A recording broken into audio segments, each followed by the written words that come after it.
Hello friends, welcome to issue content. আজকে আমরা একটা third party browser web app বানানোর চেষ্টা করব। তো শুরু করা যাক। তো আমরা যেটা আজকে বানাতে চলেছি সেটা হচ্ছে, ধরা যাক এরকম হবে স্ক্রিনটা, সেখানে এরকম একটা টেক্সট বক্স থাকবে, তার পাশে সার্চ বলে একটা বাটন থাকবে। আমরা টেক্সট বক্সে কিছু লিখবো, দিয়ে সার্চ বাটনটায় ক্লিক করব।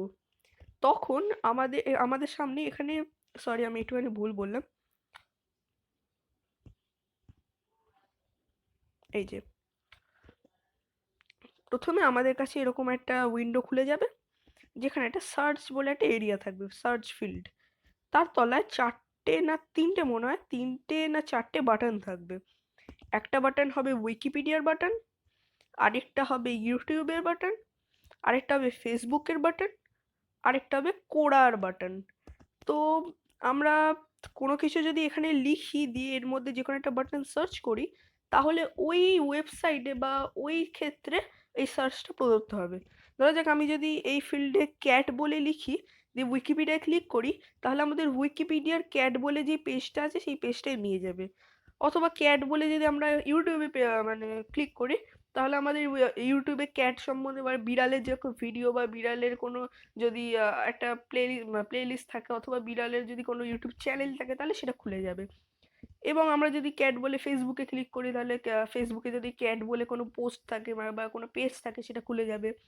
আমরা ক্যাট বলে যদি কোড়াতে বাটনে ক্লিক করি, তাহলে কোড়াতে যদি ক্যাট বলে কোনো অ্যাকাউন্ট থাকে বা ক্যাট বলে কোনো লেখা থাকে, তাহলে সেটা আমরা পেয়ে যাব। তো এটা বেসিক্যালি আমরা গুগল বা উইকিপিডিয়া বা ইউটিউব বা কোরা, এদেরকে ইউজ করেই আমরা এই কাজটা করছি। বাট এই কাজটা আমি আমার ওয়েব অ্যাপ থেকে করছি, তাই জন্য আমার ওয়েবটাকে আমরা থার্ড পার্টি একটা ব্রাউজার বলতে পারি। তো এই থার্ড পার্টি ব্রাউজার বানানোর চেষ্টা করব আমরা। তো আমরা প্রথমে দেখছি যে এখানে একটা ডক টাইপ এইচটিএমএল, একটা বেসিক এইচটিএমএল, এখানে একটা স্ট্রাকচার দেওয়া আছে, যেখানে এইচটিএমএল ট্যাগ, হেড ট্যাগ সবই দেওয়া আছে। আমরা টাইটেলে দিয়েছি ব্রাউজার, মানে আমরা এটা একটা ব্রাউজার বানিয়েছি, তাই টাইটেলে ব্রাউজার দিয়েছি। দিয়ে বডি ট্যাগের মধ্যে আমরা সেন্টারে ফার্স্টে জ্ঞানী বাবা, আমি এই থার্ড পার্টি ব্রাউজারটার নাম দিয়েছি জ্ঞানী বাবা। তো এরপর আমরা একটা সার্চ ফিল্ড তৈরি করেছি, যেটা দেখা যাচ্ছে এখানে। আমি একটা সার্চ ফিল্ড তৈরি করেছি, একটা টেক্সট ফিল্ড, যেখানে প্লেস হোল্ডারে লিখেছি। প্লেস হোল্ডার মানে কি, যদি টেক্সটে এরকম থাকে, এখানে এরকম লেখা থাকবে সার্চ হিয়ার, কিন্তু মানে এই লেখাটা এখানে বলবে যে প্লেস হোল্ডার মানে টেক্সট বক্সের মধ্যে লেখা থাকবে টেক্সট বক্সে কি করতে হবে, এটাকে বলে প্লেস হোল্ডার। তো সার্চ হিয়ার বলে লেখা আছে। প্লেস হোল্ডারটা কিরকম হয় দেখিয়ে দিচ্ছে, এক সেকেন্ড। ধরা যায় এরকম আমি এখানে সার্চ ফিল্ডে দেওয়া আছে, এখানে সার্চ হিয়ার বলে লেখা আছে, মানে কি করতে হবে সেটা লেখা আছে। তো আবার আমরা আমাদের এইচটিএমএল ইন্টারফেসে চলে যাই। এখানে এরপর আমরা প্লেস হোল্ডারটা নাম এখানে দিয়েছি সার্চ হিয়ার, অর্থাৎ এইচটিএমএল এর যে টেক্সট এরিয়াটা আছে ওখানে সার্চ হিয়ার বলে লেখা থাকবে, এবং এই সার্চ বক্সটার আইডি দিয়েছি সার্চ। এরপর আমরা চারটে বাটন যেরকম বলেছি তৈরি করেছি। প্রথম বাটনটা উইকিপিডিয়ার জন্য, যেটা আমাদের উই সার্চ বলে একটা বাটনে নিয়ে যাবে, ডাব্লিউ সার্চ একটা ফাংশনে নিয়ে যাবে। তারপরে বাটনটার নাম হচ্ছে ইউটিউব, যেটা আমাদের ওয়াই সার্চ বলে একটা ফাংশনে নিয়ে যাবে। তারপরে বাটনটা হচ্ছে ফেসবুক, যেটা আমাদের এফ সার্চ বলে একটা বাটনে নিয়ে যাবে। তারপরে বাটনটা হচ্ছে কোড়া, যেটা আমাদের কোড়া কিউ সার্চ বলে একটা ফাংশনে নিয়ে যাবে। এরপর আমরা আমাদের জাভাস্ক্রিপ্ট ইন্টারফেসে নিয়ে যাব। এই জাভাস্ক্রিপ্ট ইন্টারফেসে আমরা চারটে এরকম ফাংশন তৈরি করে রেখেছি, চারটে ফাংশন তৈরি করে রেখেছি, যেখানে প্রথম ফাংশনটার নাম দিয়েছি ডাব্লিউ সার্চ, ডাব্লিউ সার্চ। দ্বিতীয় ফাংশনটার নাম দিয়েছি ওয়াই সার্চ। তৃতীয় ফাংশনের নাম দিয়েছি এফ সার্চ। এবং চতুর্থ ফাংশনের নাম দিয়েছি কিউ সার্চ। এই ডাব্লিউ সার্চ উইকিপিডিয়া সার্চের জন্য ব্যবহৃত ফাংশন আমি তৈরি করেছি। ওয়াই সার্চ ইউটিউবে ব্যবহার করার জন্য ফাংশনটা আমি এখানে ওয়াই সার্চ নাম দিয়েছি। এবং এফ সার্চ ফেসবুকে ব্যবহার করার জন্য এই ফাংশনের নামে এফ সার্চ দিয়েছি। আর কিউ সার্চ হচ্ছে কোয়াডা খোলার জন্য যেই ফাংশনটা, সেটার জন্য আমি কিউ সার্চ নাম দিয়েছি। তো এই চারটে ফাংশন আমরা একে একে বোঝার চেষ্টা করব। প্রথমে আমরা ডাব্লিউএস নামে একটা ভ্যারিয়েবল নিয়েছি। এখানে প্রত্যেকেই আমরা এক্ষেত্রে ওয়াই এস, তারপর এখানে এফ এস, তারপর এখানে কিউএস, এই ভ্যারিয়েবলগুলো নিয়েছি। এই ভ্যারিয়েবলগুলো আসলে আমরা টেক্সট বক্সে যেটা লিখবো সেই জিনিসটাকে তোলার জন্য, মানে টেক্সট বক্সটা যেখানে আমরা দেখতে পাচ্ছি, এখানে টেক্সট বক্সের আইডি দিয়েছে। এই যে টেক্সট বক্সটা যেখানে আমরা কিছু টাইপ করব, সেটার আইডি হচ্ছে সার্চ। মানে আমরা এখানে প্রত্যেকে document dot get element by ID এই ফাংশনটার মাধ্যমে আমরা টেক্সট বক্সে যা লিখছি সেটাকে আমরা পড়তে পারবো। যার জন্য এই প্রত্যেকে এখানে ডাব্লিউএস যেটা টেক্সট বক্সে যা লিখছি, ওয়াইএস যেটা টেক্সট বক্সে আমরা যা লিখছি, এফএস যেটা টেক্সট বক্সে আমরা যা লিখবো, কিউএস আমরা টেক্সট বক্সে যা লিখবো, এইগুলো আমরা আমাদের ফাংশনের মধ্যে কল করে নিচ্ছি যে টেক্সট বক্সে ঠিক কী লেখাটা থাকবে। আমরা যদি এরকম টেক্সট বক্সটা থাকে, তার মধ্যে যদি আমরা ক্যাট লিখে উইকিপিডিয়ায় সার্চ দিই, তাহলে আমাদের এই ডাব্লিউএস এর মধ্যে ক্যাট থাকবে। এরপর আমরা প্রত্যেকে সেম, মানে প্রত্যেকটা ফাংশন সেমই। এখানে আমরা ডাব্লু সার্চ বলে একটা ফাংশন দিয়েছি। এবার আমরা একটা ইন্টারেস্টিং পার্টে আসছি। দেখা যাচ্ছে আমরা এখানে 4টে লিঙ্ক দিয়েছি। প্রথম লিঙ্কটা হচ্ছে উইকিপিডিয়ার লিঙ্ক, দ্বিতীয় লিঙ্কটা হচ্ছে ইউটিউবের লিঙ্ক, তৃতীয় লিঙ্কটা হচ্ছে ফেসবুকের লিঙ্ক, এবং চতুর্থ লিঙ্কটা হচ্ছে কোরার লিঙ্ক। তো আমরা প্রথমে ডাব্লু সার্চের মধ্যে আরেকটা ভ্যারিয়েবল নিয়েছি ডাব্লু সার্চ, যেখানে আমরা উইকিপিডিয়ায় কোনো কিছু সার্চ করতে গেলে তার যে লিঙ্কটা লাগে সেই লিঙ্কটা আমরা দিয়েছি। তারপর আমরা প্লাস করে দিয়েছি ডাব্লিউএস ভ্যারিয়েবলটা, মানে এই লিঙ্কটার পর আমরা যেটা টাইপ করেছি সেটা আসবে। ধরা যাক যদি আমরা টাইপ করি ক্যাট বলে, টেক্সট বক্সটার মধ্যে যদি ক্যাট বলে টাইপ করি, তাহলে আমাদের এই লিঙ্কটার পর ক্যাট যুক্ত হবে, মানে http://en.m.wikipedia.org/wiki/cat বলে আসবে। মানে যেই লিঙ্কটা আমরা দিয়েছি সেই লিঙ্কটার পাশে আমরা যেটা সার্চ করেছি সেটাকে নিয়ে আমরা সেটাকে ব্রাউজারে সার্চ করব।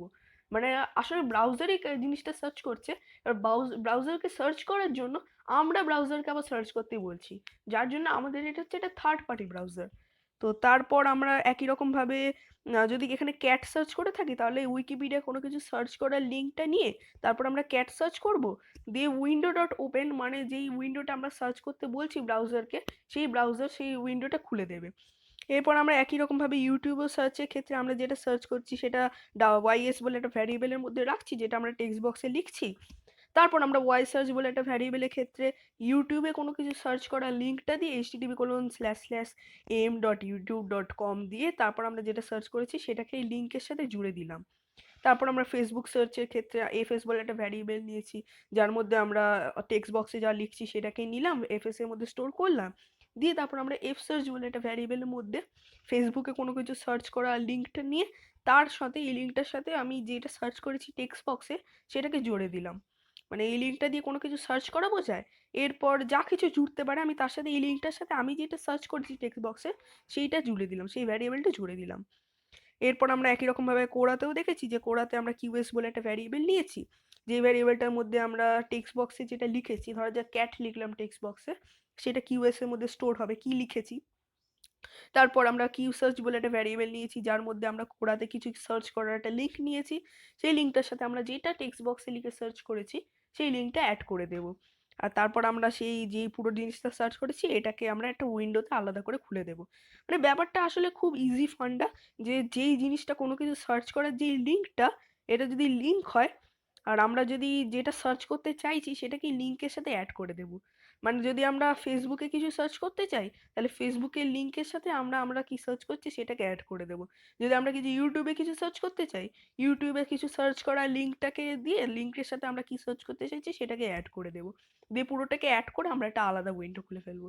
খুব ইজি, কি সার্চ করতে চাইছি শুধু সেটার লিঙ্ক জানলেই হবে, সেই লিঙ্কটার সাথে আমরা কি সার্চ করতে চাইছি সেই ওয়ার্ডটাকে জুড়ে দেবো। তো দেখা যাক এইটা জিনিসটা কি হলো। ও তাছাড়া আরেকটা এখানে ইন্টারফেস আছে, সিএসএস এর ইন্টারফেস, খুব ইজি আমরা কিরকম আমাদের প্রোগ্রামটার ব্যাকগ্রাউন্ডটা দেখতে লাগবে সেটা নিয়ে।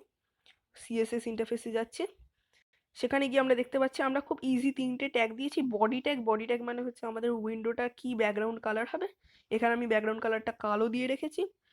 এরপর হচ্ছে আমরা P1 বলে একটা ট্যাগ, তো এটাকে বোঝার আগে আমাদের উইন্ডোজে যেতে হবে, মানে এইচটিএমএল ইন্টারফেসে।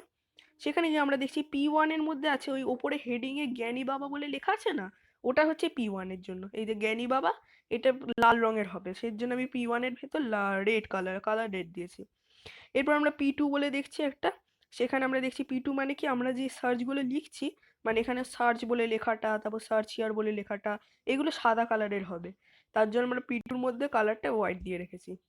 এবার আমাদের মূল পার্টে আসবো, তার আগে আমাদের ইন্টারনেট কানেকশন অন করে রাখতে হবে, কারণ এগুলো সব ইন্টারনেট কানেকশনের জন্য। এক সেকেন্ড অফ করে আবার আসছি। তো এবার আমরা আমাদের কোডটা রান করতে চাইবো। এখানে ফার্স্টে আমি ক্যাট লিখে উইকিপিডিয়া সার্চ করছি, আশা করি আসবে। যদি ইন্টারনেট কানেকশন জঘন্য হয় তাহলে এটা রান করতে অসুবিধা হবে, আশা করছি। এই যে তো এটা হচ্ছে আমরা দেখেছি যেরকম আমরা ক্যাট বলে সার্চ করলাম তখন উইকিপিডিয়ায় ক্যাটের পেজটা খুলে গেল। তো আমরা ক্যাটের পেজটা খুলে ফেলেছি, এখানে ক্যাট সম্বন্ধে লেখা আছে, বিড়াল সম্বন্ধে। তো বিড়ালের পেজ খুলে গেছে। এবার আমরা এটাকে আবার রান করার চেষ্টা করব। সরি, এখানে অ্যাড চলে এসছে। এই একটা ইন্টারনেট অন করলে ইন্টারফেসে বারবার অ্যাড চলে আসে, এটা একটা খুব বাজে ঝামেলা একটা, কিন্তু এটা সহ্য করতেই হবে। এরপর আমরা আমাদের উইকিপিডিয়া পোর্শনটা তো আমরা দেখেছি রান করেইছে। এবার আমরা ইউটিউবে কিছু একটা রান করার চেষ্টা করব। সেই একই ক্যাট বলে এখানে লিখলাম, দিয়ে এবার সেই ক্যাটটাকে আমরা ইউটিউবে রান করার চেষ্টা করি, দেখি কি হয়। এই যে ইউটিউবে ক্যাট বলে সম্ভবত একটা ইউটিউব চ্যানেল ছিল, সেই চ্যানেলটা আমাদের খুলে গেছে, যেখানে 720 জন সাবস্ক্রাইবার এই চ্যানেলটা। এই চ্যানেলটা খুলে গেছে, এখানে বিভিন্ন বিড়াল বা কুকুরের ভিডিও ফিডিও আপলোড করা হচ্ছে। তো আমাদের এই ইউটিউবে পোর্শনটাও ঠিক মতো রান করলো। সরি, আবার অ্যাড চলে এসছে। আমরা আবার ব্রাউজারটাকে নিয়ে এবার ফেসবুকে সার্চ করার চেষ্টা করছি। সামথিং আমি হ্যালো বলে ফেসবুকে সার্চ করলাম, দিয়ে ফেসবুকটা খুললাম। এতে দেখলাম হ্যালো বলে সম্ভবত ফেসবুকে কোনো পেজ আছে, সেটা খুলে ফেলেছে। এই যে হ্যালো বলে ফেসবুকে একটা পেজ। তো ফেসবুকের রানটাও আমাদের ঠিকঠাক হলো। তো এরপর হচ্ছে সরি আবার অ্যাড, বারবার আসলে এটা রান করতে গেলে আমাদের অ্যাডটা দেখতেই হবে 5 সেকেন্ডের। তো এরপর আবার ব্রাউজারটা খুললাম, দিয়ে আবার রেজাল্টে গেলাম। এরপর আমরা কোডাতে সামথিং কি সার্চ করা যায়, সায়েন্স, সায়েন্স লিখে কোডাতে সার্চ করছি। এই যে কোডাতে সায়েন্স বলে সম্ভবত কোনো একটা স্পেস ছিল, সেই স্পেসটা খুলে গেছে, বা কোনো একটা টপিক যেখানে আমরা বিভিন্ন উত্তর এখানে দেখতে পাচ্ছি সায়েন্স নিয়ে। তো আমরা দেখতে পাচ্ছি বিভিন্ন সায়েন্স নিয়ে উত্তর। তো সায়েন্স সম্বন্ধে আমাদের একটা টপিক বা পেজ খুলে পেলে গেল। তো আমরা বুঝতে পারছি যে আমাদের কোডটা সাকসেসফুলি রান করেছে। আবার অ্যাড,